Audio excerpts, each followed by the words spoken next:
Okay, good evening or afternoon or morning, whenever you're watching this. We're continuing our Bible study. We're in Genesis chapter 18, continuing the great story of our faith father and mother, Abraham and Sarah.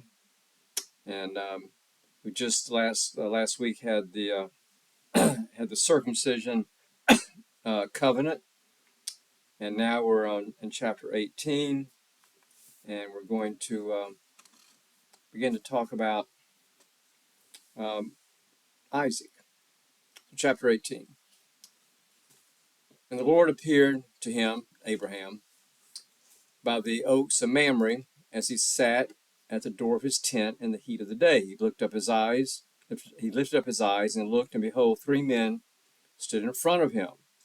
And, it doesn't say that one of those is God, but of course, obviously, it is. It just said the Lord appeared to him. So we assume this is God, and I guess it'd be a couple of angels. So verse 2, Abraham lifted up his eyes and looked, and behold, three men stood in front of him. When he saw them, he ran from the tent door to meet them and bowed himself to the earth and said, My Lord, if I have found favor in your sight, do not pass by your servant. Let a little water be brought, and wash your feet, and rest yourselves under the tree, while I fetch a morsel of bread, that you may refresh yourself, and after that you may pass on, since you have come to your servant. So they said, Do as you have said. What is Abraham doing? Well, he's practicing the Oriental expectation of hospitality to strangers. In fact, there's a wonderful, wonderful book was written years ago called Hospitality to Strangers. We have to, remind ourselves that in a time when there is no central law or central order and everybody just kind of, lives in their own little place, whenever a stranger comes by, one or two things can happen. Either, oh, he's a stranger, danger, kill him, or hospitality. Well, if you're going to have even the slightest bit of order or the slightest bit of ability to travel around, then there needs to be, an assumption of hospitality to strangers. I'm going to welcome you, and then when I go somewhere and meet somebody, they're going to welcome me. And this is exactly what Abraham is doing. He doesn't know who these people are. They're strangers, okay? But he is going to offer them hospitality. Come in, cool off, get you something to eat, and then when you're ready, you can go on your way. And of course, Jesus, just to tie this together, Jesus, of course, practiced that all the time. Hospitality to the stranger, welcoming the one who was considered not worthy or not a friend, was at the centerpiece of his whole kingdom work. Remember what did he say? Love your enemy. Okay, love your enemy. So, verse 6, Abraham hastened into the tent to Sarah and said, Make ready quickly 3 measures of fine meal, knead it, and make cakes. And Abraham ran to the herd and took a calf, tender and good, and gave it to the servant who hastened to prepare it. We get the sense here that Abraham is taking the best of what he has. Not the leftover, but the best, in making a fresh meal for these strangers. He really is opening his home and all of his wealth to these strangers. Verse 8, Then he took curds and milk and the calf which he had prepared and set it before them, and he stood by them under the tree while they ate. And notice he doesn't eat with them, he's standing by to serve them. Okay, hospitality. He's them before him, he's serving. Okay, this is just a perfect example of how we are to regard the stranger. But too often though we do just the opposite, don't we? The stranger is somebody to be terrified of. I can't help but as always think about what's going on in our country right now with those that we name stranger, those who look different, speak a different language. We want to get them out of the country, but not it's not hospitality. It's just the opposite. And we call ourselves this Christian nation, just the opposite.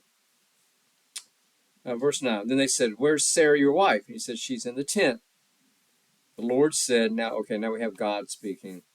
I will surely return to you in the spring, and Sarah your wife shall have a son. Remember what did we find out the other day? Abraham's 99 years old. Sarah's about that old as well. Okay, what's going on here? And Sarah was listening at the tent door behind him. Now Abraham and Sarah were old, advanced in age. It has ceased to be with Sarah after the manner of women. In other words, she is way past the age at which she can conceive and bear children. I mentioned this before. I'm going to emphasize it again. This is a familiar trope in the Bible, both Old Testament, New Testament, Hebrew Scripture, Christian Scripture, where you have a couple, a woman and a couple, where by human biological standards, conception and pregnancy is impossible. Okay? And yet God intervenes, and all of a sudden we got a baby, we got a child. Here's the first example with Sarah, way past childbearing age. Think about Hannah and Samuel, and of course a number of the patriarchs, as we'll see as we go forward. Abraham, Isaac, and Jacob. They're the same sort of things happen with their wives, and of course, for Christians, of course, Mary. The young teenage girl who is a virgin, and all of a sudden she's pregnant. Okay, the point is not to think that literally a woman who is 95 years old, okay, is going to conceive and have a baby, or a virgin is going to conceive and have a baby. That is not the point. The point is God is involved. That's the point. Whenever this happens, we know that this birth is going to be special. Okay, it's going to carry extra meaning down the road. That's the lesson we're to take from this. Not that this is some extra biological event. No. It's God's involvement and God's blessing that tells us this is very, very important. And of course it is, because if Abraham and Sarah don't have Isaac, then the promise is done before it even gets started. Okay. Verse 12, so Sarah laughed to herself, saying, after I've grown old and my husband is old, shall I have pleasure? I don't think she's talking about the pleasure of being pregnant and giving birth. I think she's talking about the pleasure of having sex. Okay. 13, the Lord said to Abraham, why did Sarah laugh and say, shall I indeed bear a child now that I'm old? Abraham said the same thing. Abraham has already on several occasions, God has said this, and Abraham has expressed the same sort of doubt. All right, but God doesn't, call him out, but God calls Sarah out. Look at this. Verse 14, is anything too hard for the Lord? At the appointed time, I'll return to you in the spring, and Sarah shall have a son. But Sarah denied, saying, I did not laugh, for she was afraid. God said, no, but you did laugh. And, it's like God is kind of chastising her a little bit for her response. God didn't chastise Abraham. Okay. If anybody needs to be chastised, it's Abraham, not Sarah. Sarah knows her own body. Okay, she knows. How can I possibly? All right. Well, verse 16. Then the men set out from there, and they looked towards Sodom, and Abraham went with them to set them on their way. The Lord said, shall I hide from Abraham what I'm about to do, seeing that Abraham shall become a great and mighty nation, and all the nations of the earth shall bless themselves by him? No, for I've chosen him, the chosen people, okay, chosen. For I've chosen him that he may charge his children and his household after him to keep the way of the Lord by doing righteousness and justice. Again, I want to point out to you that every time in the Bible you see the word righteousness, I want you to think justice. They're synonyms, okay? Righteousness and justice, synonyms. And here we see right here at the very beginning, what is God's moral concern? Justice. So that the Lord may bring to Abraham what he had promised him. Verse 20, then the Lord said, because the outcry against Sodom and Gomorrah is great and their sin is grave, I will go down to see whether they have done altogether according to the outcry which has come to me, and if not, I will know.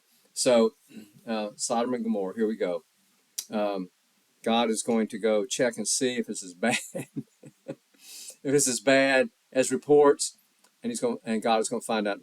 Not only is it bad, it's worse. Okay, it's the exact opposite of hospitality. We'll get this in chapter 19, which we'll do next time, but just to look ahead for a minute, when the two angels go down there to Sodom and Gomorrah, they're not welcome with hospitality. No, the townspeople want to kill them. Just the opposite. Okay. So verse 22. So the men turned from there and went towards Sodom, but Abraham still stood before the Lord. So these two men, angels, whatever, that were with God, they've gone. So it's just God and Abraham. Okay. Verse 23. Then Abraham drew near and said, will you indeed destroy the righteous with the wicked? Suppose there are 50 righteous in the city. Will you then destroy the place and not spare it for the 50 righteous who are in it? Far be it from thee to do such a thing, to slay the righteous with the wicked, so that the righteous fare as the wicked. Far be that from thee. Shall not the judge of all the earth do right? Isn't this interesting? Abraham is basically saying it'd be better for hundreds of really, really bad, horrible people to live, as well as 50, than to have to get rid of all those bad people, but also to have 50 innocent die. That's quite a calculus. 26. And the Lord said, if I find in Sodom 50 righteous in the city, I'll spare the whole place for their sake. Okay. Abraham's not done, though. Abraham answered, behold, I have taken upon myself to speak to the Lord, I who am but dust and ashes. So Abraham's saying, who am I? I'm just... Suppose 5 of the 50 righteous are lacking. Will you destroy the whole city for the lack of 5? And God said, I will not destroy it if I find 45 there. You see, what is Abraham doing? I think little by little he's trying to find the limit of God's justice. Where is it? Verse 20. Again, Abraham said to God, suppose there are 40 there. God answered, for the sake of the 40, I won't do it. Then Abraham said, let not the Lord be angry, and I'll speak. Suppose 30 are found there. God said, I will not do it if I find 30. Abraham said, behold, I've taken upon myself to speak to the Lord. Suppose 20 are found there. God answered, for the sake of 20, I will not destroy it. Then he said, let not the Lord be angry, and I will speak again. But this one, suppose 10 are found there. God answered, for the sake of 10, I will not destroy it. And the Lord went his way when he had finished speaking to Abraham, and Abraham returned to his place. So who's being tested here? God or Abraham? I wonder if God, all along, of course, God already knows there's only a couple of people in all of Sodom and Gomorrah who are not horrible, and that's, Lot and his wife and his children. It's way less than 10, okay? So I wonder if God is waiting to see if Abraham is going to practice this righteousness and justice, if Abraham is going to have a compassionate heart for strangers who may be good. And if so, well, guess what? Abraham passed the test. Absolutely passed the test. But I wonder if Abraham isn't also testing God. Here's this God who is, promised that I'm going to have a child in 9 months. What kind of God is this? Is this really a God of justice? Is this the kind of God that I want to follow, that I can trust to not be capricious, to really have some kind of understanding of the nuances of justice?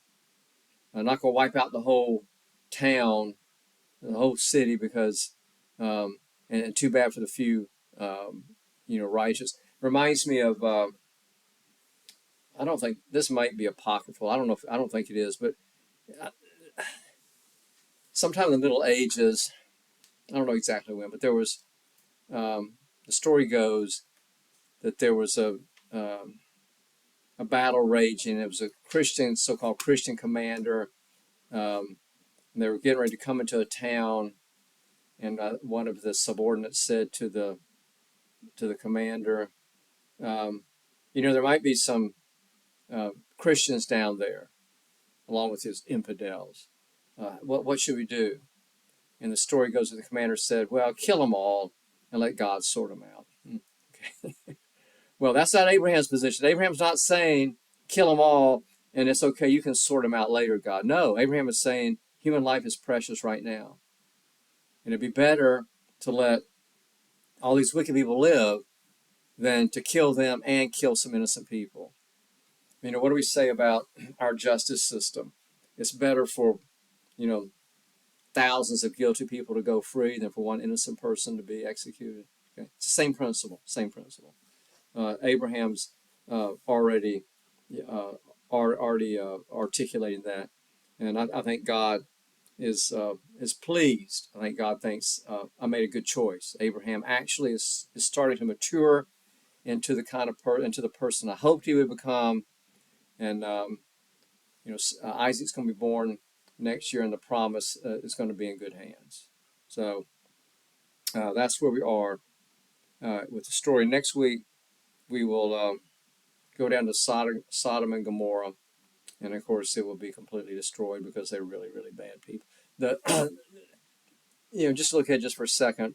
There is some very strong intimations that the wickedness in the city is sexual in nature, sexual violence. But what really is the sin, and juxtaposed against what has happened in chapter 18, is the exact opposite of hospitality to the stranger, is violence to the stranger. Because in chapter 18, we just had Abraham extending hospitality to strangers. What we're going to see in chapter 19 is people of Sodom and Gomorrah not extending hospitality, no, but extending death to strangers. See, and that is what causes God to rain down the fire and brimstone on the city. We might in our political life we might take a little lesson here. We claim to be the city on the hill, the Christian nation, the nation blessed by God, etc., etc. And yet, when it comes to our response as a nation to the strangers among us, we don't do so good. Maybe we should give that some thought. Anyway, all right. Well, I will have a good a blessed Memorial Day tomorrow. We prayed in church about that.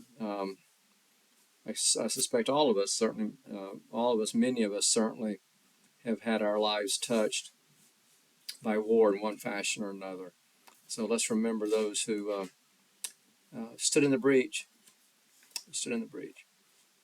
and I'll see you next time. Peace.